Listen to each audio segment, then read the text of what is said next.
કેમ છો દર્શક મિત્રો, હું અમિત દેવ આપ સૌનું હાર્દિક સ્વાગત કરું છું મારી નવી યુટ્યુબની ચેનલની અંદર અને 2024માં પણ આપનું હાર્દિક સ્વાગત છે।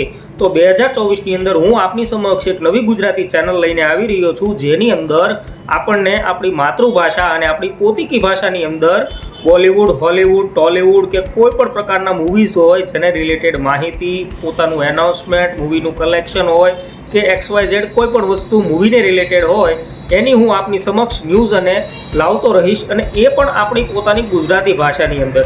તો આશા રાખું છું કે આપને મારો આ પ્રયત્ન ગમે અને આપ મારી સાથે જોડાઓ। તો આપ જોડાવા માટે આપણે કશું જ નથી કરવાનું, આપને મારી ચેનલને સબસ્ક્રાઇબ કરી દેવાની છે, જેથી કરીને રેગ્યુલરલી નવો વિડીયોની અપડેટ આવે એટલે આપણને તરત જ નોટિફિકેશન આવી જાય। સત્ય ઘટના પર આધારિત જે આપણા રૂવાડા બેઠા કરી દે એવી સત્ય ઘટના જે છે એની ઉપર આધારિત આ મૂવી છે, જેનું નામ છે મારણ। મારણ મૂવીની અંદર લીડ એક્ટરમાં છે દીક્ષા જોશી અને યશ સોની।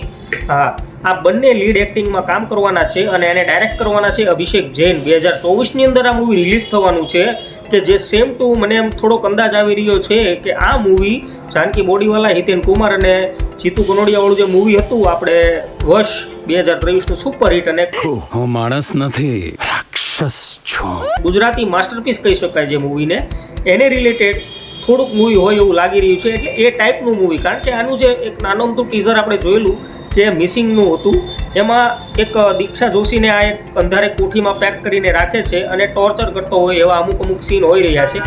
તો આશા કરીએ કે આ વર્ષની જેવું મૂવી નીકળે અને 2024નું one of the best movie બનીને બહાર આવે। તો આ હતી મારણ મૂવી વિશેની માહિતી। આપને મારણ મૂવીની વધારે ડિટેલ્સ જોતી હોય તો આપ કોમેન્ટ બોક્સમાં લખીને મને કહી શકો છો, જેથી કરીને હું એની વિશે ડિટેલ વિડીયો પણ બનાવીશ। આપણને મારો વિડીયો કેવો લાગ્યો એ આપ કોમેન્ટ બોક્સમાં લખજો, વિડીયોને લાઇક કરજો, શેર કરજો, અને હા, દરેક ગુજરાતી સુધી મારા વિડીયો પહોંચે એવી આપને એક અરજ છે કે જેથી કરીને આપણા દરેક વ્યક્તિઓને ગુજરાતીની અંદર અને પોતાની પોતીકી ભાષાની અંદર વિડીયો જોવા મળે।